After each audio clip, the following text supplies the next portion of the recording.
자, 오늘 이 신명기 31장 한 장 읽어보셨죠? 이제 조금만 한 몇 주만 지나가면 이제 신명기 다 강해 끝납니다. 창세기, 출애굽기, 레위기, 민수기, 신명기 끝났고 또 여호수아를 또 조만간에 또 시작할 거니까 전 철야 예배하고 오후 2시 주일날 예배 빠지지 않도록 강해 설교에 귀를 기울이시면 좋겠습니다. 자, 오늘 신명기 31장을 여러분 제목을 보면 뭐라고 줄까요? 모세의 마지막 설교입니다. 고별 설교라고 할까요? 그리고 모세의 이걸 고별 설교, 마지막 설교인데 모세가 죽기 전에 이 마지막 유언입니다. 유언. 그게 오늘 31장에서 주고 있어요. 그러니까 이 마지막 말씀은 중요해요? 중요하잖아요.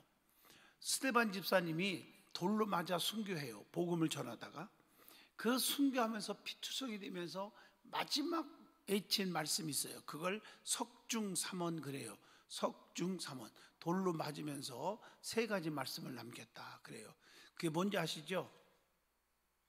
기억 안 나요? 석중삼원. 아버지여, 저들의 죄를 용서해 주세요. 아멘 하세요. 그리고 내 영혼을 아버지께 부탁합니다.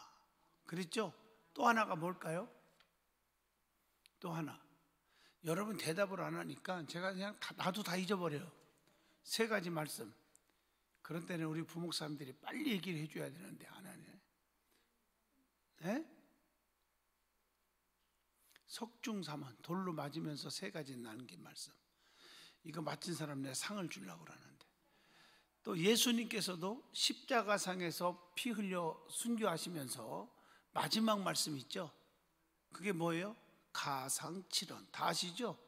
엘리 엘리 라바 사박다니. 거기부터 시작해서 다 이루었다. 내용을 부탁합니다. 오른편 강도에게 네가 나와 함께 낙원에 있으리라. 어머니를 보면서 아들입니다. 요한에게 저분이 내 어머니시다. 아멘 하시죠? 뭐 이렇게 하면서 7 말씀을 남겼어요. 또 예수님이 그 하늘로 승천하시면서 마지막 3 가지 말씀을 남겨요. 하늘로 승천하실 때 부활하시고 40일 만에 승천하시면서. 내가 마지막 말이 너무 중요하다는 얘기를 좀 하고 있는 거예요. 그게 뭐죠? 자, 성령을 받으라. 성령을 보내주겠다. 성령을 꼭 받아야 된다. 성령 안 받으면 믿음 지키기가 어렵다. 이단에 빠지고 잘못된 영에 빠져서 그동안 교회 왔다 갔다 한 거 다 헛수고가 되고 지옥에 떨어진단 말이에요. 쉽게 말하면요. 맞죠? 정신을 바짝 차리라. 성령을 받아야 된다. 그 다음에 2번째, 성령 받으면 능력이 오는데 예루살렘부터 온 유다 사마리아와 땅끝까지 증인이 되거라. 그 다음에 마지막 뭐요? 다시 내가 오겠다. 이 3 가지 말씀이에요. 굉장히 중요하다고요. 마지막 말이. 다윗도 마지막 죽기 전에 그 사랑하는 어린 그 아들 누구죠? 솔로몬을 불러놓고 마지막 유언하는 말이 굉장히 중요하잖아요. 그 말 한마디만 내가 지나가 볼게요. 역대하에 나오죠. 사랑하는 아들아, 나도 세상 사람들이 가는 길로 가게 되었노니 너는 심소대장부가 되어라. 여러분 보세요. 다른 얘기 다 그만두고 그 뒷말도 많은데 그 얘기 다 할 시간은 없고 제일 앞에 얘기한 거 아시죠? 나도 세상 사람들이 가는 길로 가게 되었노니, 이 말은 내가 천하를 호령하고 엄청난 권세를 누리고 있는 왕이지만 죽는 길 막을 재간이 없구나. 나도 죽는다. 너도 언젠가는 죽으니까 살아있는 동안에 사는 삶 속에서 대장부가 되고 하나님을 잘 섬기고 그렇게 잘 살아라. 그 말이에요. 교만하지 말고. 이해하셨죠? 그 마지막 말이 굉장히 은혜롭잖아요. 우리 아버님 어머님도 하늘나라에 가셨지만 제가 10남매 중에 막내잖아요. 제가 마지막 우리 어머님이 항상 병석에서 하시는 유언 비슷하게 마지막 말씀들, 우리 아버지도 그렇고 항상 하나님을 잘 섬겨라. 하나님을 두려워하고 살아라.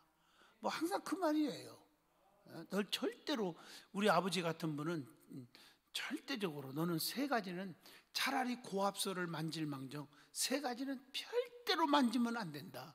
우리 아버지가 평생 신앙생활하면서 아주 가슴속에 새긴 그 은혜 받고 중요시 여겼던 그 메시지를 우리 아들들에게 주었어요. 그게 뭔지 알죠? 첫째가 뭐예요? 주일은 절대 건들지 마라. 주일은 절대 건드리면 안 돼. 난리가 나고 천지 개벽이 일어나도 주일은 꼭 교회 와서 예배 드려야 한다. 근데 요즘에 좀 그래요. 조그만 코로나가 100명만 늘어났다가 하면 예배가 100명씩 줄어요. 참 신기해요. 신기하고 놀라워. 신기하고 놀랍지. 여러분들은 해당사항이 없으니까 그냥 놀라지 마시고, 해당사항 있는 분이 많아. 여기 안 온 사람들 이해하셨죠? 무슨 말인지. 진짜 놀라워. 신기하고 놀라운 일이에요 이게. 우리 아버지가 철저하게 우리 자녀들에게 그걸 가르쳤어요. 두 번째, 절대로 네가 아무리 힘들어도 우선순위가 11조지 11조 어렵다고 11조 좀 이따 할게요, 뭐 한 일주일 있다 다시 내가 떼먹은 거 할 테니까 눈 감아주세요, 그런 일 하지 마라. 우선순위로 11조는 떼어서 하나님께 드려라. 11조 건들지 말라는 거예요. 아멘이죠. 그 다음에 세 번째가 뭘까? 주의 종 건들지 마라. 너 때문에 주의 종 가슴 아픈 일이 있어서는 안 된다. 아멘 해봐요. 절대로 너 때문에 속상한 일이 없어야 한다. 주의 종이 이 세 가지를 우리 아버지가 유언을 아주 기따갑처럼 했어요. 그래서 저는 어릴 때부터 이 세 가지를 안 지키면 꼭 지옥 가는 것처럼 아주 그렇게 세뇌 교육이 될 정도였으니까 그렇게 살았어요 제가요. 그러니까 주의 종을 존귀 여겼고, 나도 목사지만 그렇게 하니까 성도들도 귀하게 여겨지더라고요. 아멘 하시죠? 네, 생명을 귀하게 여기고 다 인격을 존중히 여기고, 맞죠? 그렇게 함부로 남에게 말을 함부로 하고 함부로 상처 주고 그러지 말아라. 그런데 오늘 말씀이 좀 길어졌는데, 모세가 이렇게 얼마나 사역을 감당했어요. 120년 했는데, 그죠? 물론 사역은 40년 했죠. 모세의 3기 인생, 첫째 40년 궁중생활 아셨죠? 바로의 공주의 아들로 살았잖아요. 궁중생활, 화스러운 생활했죠. 그리고 40년은 무슨 생활이에요? 광야 생활, 미디안 광야에서 양치고 살았어요. 그리고 40년은 80세에 사명받아서 40년은 사명 감당한 세월. 아멘. 그래서 40년은 120살까지 죽도록 사명 감당하다가 가셨죠. 하나님 앞에 부름받았죠. 맞습니까? 그러니까 이 모세가 마지막 이제 고별 설교를 하는 거예요. 마지막 백성들에게 유언 비슷한 설교를 하게 되는 거예요. 그게 오늘 31장의 말씀입니다. 거기서 31장부터 모세의 죽음과 여호수아에게 그 후계자죠, 지도권을 인계하는 사건이 기록되어 있습니다. 모세는 꿈에도 그리던 가나안에 들어갈 수 없게 됩니다. 아시죠? 왜 그것까지 설명 안 해도 아시죠? 예. 백성들을 원망하거나 슬픔에 빠지지 않았다고 하여 그는 하나님과 이스라엘, 오히려 그는 마지막으로 후계자를 세우고 백성들에게 유언을 하는 거예요. 고별 설교를 한다는 거죠. 그게 오늘 31장이에요. 이 모세의 마지막 이 고별 설교의 교훈은 무엇입니까? 모세의 유언이 뭐냔 말이에요. 그것이 바로 오늘 31장인데 첫째 1절로 8절입니다. 그게 뭘까? 눈에 보이지 않는 하나님만, 하나님 보여 안 보여? 보여? 대답 안 하면 오해받아. 하나님은 무엇이니? 영이시니. 영은 안 보여요. 그러나 분명히 계셔요. 이제 아셨죠? 눈에 보이지 않는 하나님, 그 하나님만, 눈에 안 보인다고 장난치지 말고 그 보이지 않는 하나님만 굳게 믿고 굳게 의지하고 살아라. 그게 바로 1절로 8절입니다. 자, 모세는 특별히 1절로 3절을 통해서 백성들에게 자기는 이제 늙었으므로, 나이가 이제 들잖아요. 저도 보면 그렇게 나이 많은 건 아닌데 엊그제 30 딱 됐을 때, 29에서 30 딱 넘어갈 때, 와, 벌써 내가 30이네. 어머나, 벌써 30이요. 이게 엊그제 같아요. 솔직히 얘기하는 거예요. 여러분들에게 농담 안 하고 뭐 유머 있게 하려고 그러는 게 아니라 진짜요. 내가 벌써 30이 됐네요. 이렇게 생각하고 했던 그 시절이 엊그제 같다니까, 진짜요. 내 나이를 세고 싶지가 않아요. 지금 내 나이를 나한테 묻는 사람은 참 안 좋은 사람이에요. 묻지 마요. 하고 싶지도 않고 따지고 싶지도 않고 세지도 않고. 그래서 요즘에 어떤 분이 110 몇 살 잡섰나 애국에서 있었던 일인데, 몇 살이냐 하니까 나이를 몰라. 그분이 뭐 세지를 안 했어. 그분이 안 셌어. 100살 이후부터는 나이를 안 셌대. 110 몇 살까지 살다 가셨는데, 그 사람이 다 누구나 똑같은 것 같아요. 이게 나이가 들어가지고 이제 늙었잖아요. 몇 살까지? 지금 120살이 다 된 거예요. 모세가 120살. 그런데 여호수아를 이제 후계자로 세운다고 하죠. 1절로 3절에. 그리고 하나님의 권능을 믿고 가나안 땅에 들어가라고 이렇게 말을 하지요. 3절로 5절에. 왜입니까?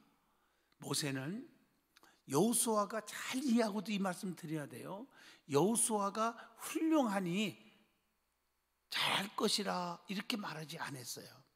후계자를 세우고, 야, 정말 훌륭한 여호수아다, 아주 똑똑하고 지혜롭고 능력 있는 여호수아니까 잘 따르라, 이렇게 말하지 않았단 말이에요.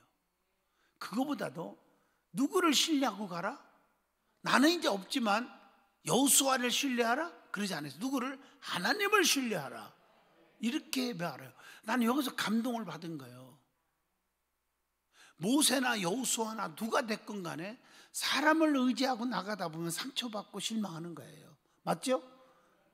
네? 너희들이 나를 따라온 것도 하나님을 바라보고 하나님의 도우심과 하나님의 기적을 보면서 왔지 않았느냐 이거야. 그게 여호수아에게 남겨주면서도 백성들에게 하나님을 의지하라. 왜 그렇습니까? 하나님께서는 항상 자기 백성들보다 먼저 앞서서 가시기 때문에 그분을 바라보고 나가라.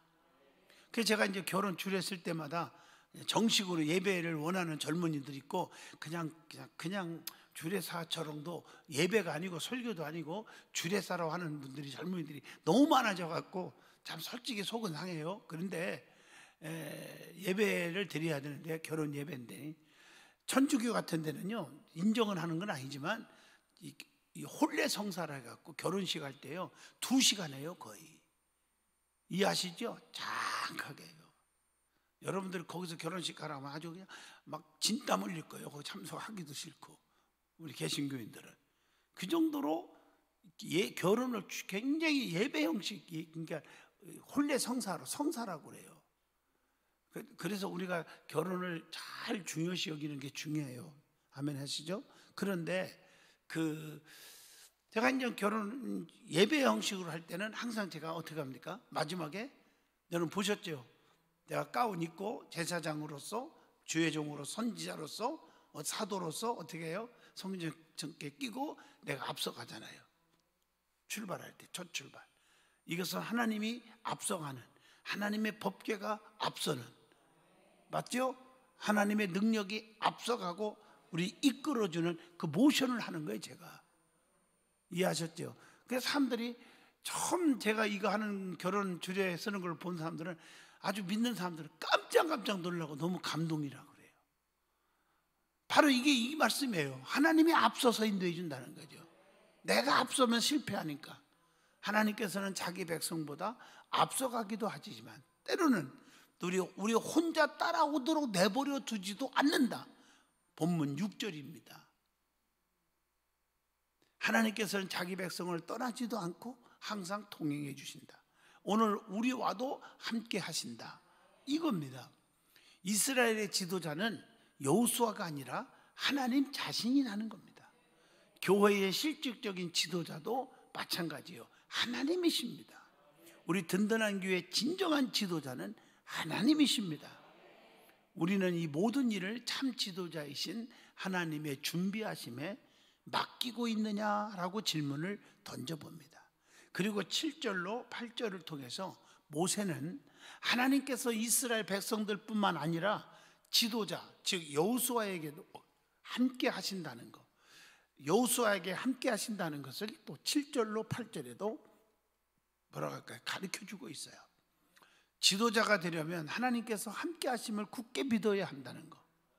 그래야 모든 두려움을 극복하게 되고 강하고 담대하게 되는 거예요. 이제 여호수아의 1장을 보면은 특별히 1절부터 쭉 읽어보면, 특별히 5절부터 9절까지 보면 다 나오죠. 강하고 담대하라, 강하고 담대하라, 3번이나 나와요.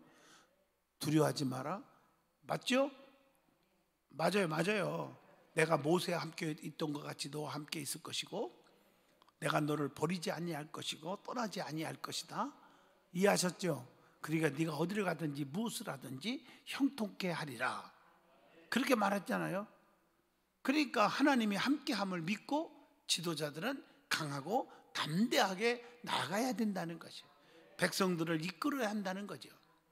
우리는 하나님의 일을 하면서도 마음이 약하거나 두려움에 빠져 있지는 않는가, 여호수아 1장 9절을 통해서 반성을 해보게 됩니다. 자, 두 번째입니다. 고별 설교의 교훈 두 번째, 본문 9절로 13절과 그리고 24절로 30절에서 답을 주죠. 말씀을 가르쳐서 하나님을 잘 섬기고 하나님을 공경하고 경외하도록 해야 한다 하는 얘기입니다. 그게 두 번째 마지막 설교예요. 모세는 율법책을 써서 제사장들과 장로들에게 맡겼죠. 9절에. 그리고 매 7년마다 공개적으로 이 율법책을 읽으라고 했죠. 10절과 11절. 거룩한 곳에 모여서 백성들에게 율법을 가르치라고 또 지시하죠. 또 24절로 26절을 보시면요, 아니 36절까지 보시면 모세는 율법의 책을 써서 레위 사람에게 맡겨서 언약궤 곁에 보관케 했다는 거. 그 이유가 뭡니까? 26절로 28절에 답이 나오죠. 그 이유가 뭐예요? 이스라엘로 하여금 죄에 대한 책임감을, 그 책임을 느끼게 하려고 그렇게 했다는 것을 우리는 아셔야 합니다. 그래서 이스라엘 백성들에게 누구도 율법을 배우도록, 누구나 다 율법을 배우도록 하려는 것이 12절에 나오고, 왜 이렇게 말씀을 가르치라고 했는지 12, 13절에 답을 주고 있습니다. 자, 그렇다면 질문 하나 던져봅니다. 우리 교회는 성도들의 신앙을 어떻게 지도하고 있는가, 또 가정의 자녀들을 어떻게 신앙생활하고 있는지 살펴보고 있는가 말이에요. 주일학교만 보내면 된다는 생각을 갖고 있지 않는가, 예배를 드리는 마음 자세와 말씀을 가르치는데 목적을 알고 행하고 있지 않는가 반성을 해봅니다. 우리도 말씀을 믿고 용기를 가지고 말씀을 가르치도록 시도해야 된다는 거예요. 저는 어릴 때부터요, 솔직히 얘기해서 우리 아버지가 우리 시골 교회는 뭐 교육관도 없고 아무것도 없잖아요. 본당 하나만 딱 있잖아요, 시골 교회들이. 그러니까 아침 9시에 교회 학교 예배를 드리고, 우리가 이제 교회 예배 끝나고 집에 오면은 이제 우리가 바통을 맡아서 내가 집을 보고 우리 어머니 아버님이 또 교회에 갔다 오셔요. 우리 집에서 교회까지 뭐 장화 신고 푹푹 빠지는 길로 한 40분 정도, 빨리 가면 한 40분 걸렸어요. 가는 데만 40분 걸려요. 그 시골 교회들이 그렇잖아요. 그럼 우리 아버지가 이제 교회 갔다 오실 때까지 있는 거예요. 제가 여러분에게 사실 고백을 했잖아요. 우리 아버지가 이제 교회 갑니다. 주일학교 갔다 오면은 집 잘 지켜? 네, 해놓고서는 제일 뒤에 있는 우리 이제 친구 집에 가가지고 거기서 이제 장난하고 그 작두라는 게 있어요. 작두 모르세요? 작두같이 이렇게 해서 발을 딱 밟으면 이렇게 집부레 같은 거 썰어가지고 소죽도 만들고 뭐 이렇게 하는 거예요. 그 작두 갖고 놀다가 집 안 지키고 있다가 손을 넣는데 그 친구가 손 들어간지도 모르고 밟았어. 그래서 여러분들 자세히 보면요, 이렇게 보면 굉장히 내가 뭐 손이 이쁘고 젊었다 보고, 이거 목사님 손이 왜 부드러워 그러지만요, 쫙 보시면요, 여기 이렇게 여기가 흉이 돼 있어요. 9바늘 꿰맸어요, 그래요. 손이 달랑달랑 해갖고. 그래서 이것만 쳐다보면 정말 하나님 회개합니다. 회개했지만 그 어렸을 적에 말 안 듣고 집도 안 지키고 장난치다가 다친 거고, 또 여기 여기 이 손가락에는 또 이렇게 또 흉터가 커요. 나중에 자세히 보세요. 만지지는 말고 멀리서 보세요. 이게 쫙 보면은 흉터가 되게 커요. 이건 뭐냐면 이건 효도손이요. 내가 얘기했죠. 우리 아버지가 놀고 먹는 놈은 도둑놈이라 성경 잠언서 가지고 얘기하면서 제가 어릴 적에 유치원이나 주일학교 갔다 오면은 꼭 토끼뿔을 뜯어와야 토끼뿔에도 뜯어오고 오리뿔에도 뜯어오고 그래야 밥을 먹었어요. 진짜 그랬어요 옛날에요. 그래서 토끼뿔 뜯다가 낫을 이렇게 딱 펴가지고 이렇게 몇 방울 12방울인가 하여튼 바늘로 꾸맨 거예요 이게. 그 흉터가 두 개가 딱 남아. 하나는 잘못해서 회개하게 하는 거, 하나는 부모 말 잘 듣는 거, 이렇게 교차가 있어요. 어쨌든 간에 우리 아버지가 그렇게 어릴 때부터 신앙교육을 하면서 교회에서도 우리 아들들 예배 잘 드렸지? 졸진 않았나 몰라? 뭐 이러고 꼭 또 교회학교 우리 담임 주일학교 학교 선생님은 관계없어요. 그런 거 신경 안 썼어요. 주일학교 주일날 우리 담임을 꼭 찾았어요. 그 빵도 사주고 우리 아버지가 뭐 맛있는 거 주면서 우리 아이들 영적으로 잘 좀 기도 좀 하고 하라고 그렇게 신경 썼어요. 그리고 한 번은 옛날에 한 얘기지만 좀 들어봐요. 그 보릿고개 힘들 때 돈 100원짜리인가 뭐 하나 줬는데 500원짜리 100원짜리인가 보다 하여튼 뭐다 하도 오래돼서 그걸 헌금하라고 줬는데 그 100원짜리면 지금으로 말하면 주일학생에게 10,000원짜리 같은 거예요. 100원이면 그 당시는 그걸 줬는데 하다가 너무 배고파가지고요 빵을 이렇게 롤케이크 얘기했잖아요. 그걸 잘라서 이렇게 하나씩 팔았는데 그거 한 조각 사 먹고 50원 거슬러 가지고 헌금 가지고 100원짜리 갖고 50원 헌금하고 왔는데 꼭 우리 아버지가 꼭 그냥 많은 거 법이 없어. 조금 더 헌금을 줄 때는 우리 쌍둥이들 100원씩 헌금을 줬는데 잘 바쳤지요? 이렇게 물어봐요. 그러면 그 선생님이 알아서 아닌 거 알았으면은 나를 개인적으로 불러서 혼내줘야 하는데 아닌데요 50원 했는데 이래버려 갖고 그날 저녁에 아니 보리타작이 일어났잖아요. 보리타작이 뭔지 알지? 아주 엉덩이에서 불이 나도록 맞았어 우리 아버지한테. 하나님 거 그거 건드렸다고. 내가 여러분 농담하는 게 아니에요. 그게 맞은 거 그때는 서운했지만 지금 생각하면 어릴 때부터 남의 거 건들지 마라. 하나님 거 건드려도 안 되고 헌금을 하라는데 헌금을 세상에 반쪽 빵 사 먹고 반절 바쳐? 이거 용납을 안 했어요 우리 아버지가요. 진짜 어릴 때부터요. 그게 내 몸에 배갖고 물질관념에 대해서는 철저해요. 내가 지금까지 남의 거 돈 떼어먹은 적이 없어. 지금까지 한 번도. 뭐 거의 내 기억에는 꼬달라고 한 적도 없을 것 같아요. 아무리 힘들어도 남에게 손 벌린 적이 없어요. 없으면 굶었지 내가. 폐를 끼친 적이 안 해요. 지금도 여러분 알잖아요. 식당에 가서 밥 먹으면 여러분 솔직히 내가 밥 4개 끓어 뭐 운동화끈을 내가 묶는 척 한 적 있습니까? 내가 다 내고 나와버리지. 성격이 그래요 제가. 오히려 주는 자가 복이 있다는 것이 머릿속에 세뇌 교육을 우리 아버지가 시켜놔서 그게 복이요. 그래서 오늘날 내가 복받은 비결이 여기에 있는 거예요. 아멘 하시죠? 진짜 복받은 거예요. 그래서 주기를 좋아하고 할렐루야. 너무 감사하죠? 사랑하는 성도 여러분, 자녀들에게 영적인 교육을 시키라는 걸 이 얘기에다가 지금 길어졌는데 신앙생활 제대로 하는지를 좀 체크하고 있냔 말이에요. 아직도 얼마나 중요한지 몰라 이거요. 세상에 학교에서 공부 많이 하고 뭐 1등 났니 뭐 상 받았니 이런 게 중요한 게 아니에요. 신앙생활 잘하고 있느냐를 체크를 해야지. 깨달으면 아멘 해봐요. 자, 3번째입니다. 본문 14절로 23절입니다. 찬송가를 많이 만들어 가르치도록 하라고 마지막 고별 설교 유언합니다. 하나님께서는요 모세에게 너의 임종이 가까웠으니 여호수아를 불러서 함께 해막 앞에 나오라고 하여 모세가 순종하자 뭐라고 말했습니까? 15절로 17절에 이스라엘의 장래에 대한 말씀을 하십니다. 장자가 우상을 숨긴 죄로 하나님의 징계를 받았다고 하는 말씀이에요. 16, 17절.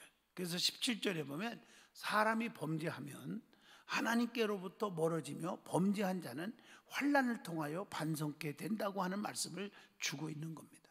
그리고 하나님께서는 이런 사실을 노래를 지어 가르치라고 하십니다. 19절에 사람은 평안하고 부유하게 되면 20절 보세요. 타락하기 쉽거든요. 그러므로 재앙과 환난을 당하기 전이나 환난을 당할 때 노래를 지어, 지금 말하면 찬송을 부르라고 하는 거예요. 21절에요. 이 증거의 노래가 그들의 입으로 불러주면서 타락을 미리 알고 경고해 주기 때문에 부르라고 한 것입니다. 여러분, 찬송을 부르다 보면, 또 복음성가를 부르다 보면 많이 눈물도 나고 그러잖아요. 그렇죠? 우리를 죄를 막아주는 것도 있잖아요. 맞죠? 아멘 해봐요. 십자가 찬송 부르다 보면 어머나, 나를 위해서 그렇게 피 흘리셨는데 내가 이렇게 나쁜 짓 하면 안 되지, 이런 생각을 막 갖게 해주잖아요. 이 찬송은 복음 전파나 우리의 신앙에 강력한 구실을 한다는 거죠. 그래서 찬송은 취미로 하는 것이 아니에요. 어떤 사람들은 정말 어떤 데 보면은 막 찾아올 때 막 자기 감정에 도취해서 막 그런, 내가 보면 감정에 도취해요.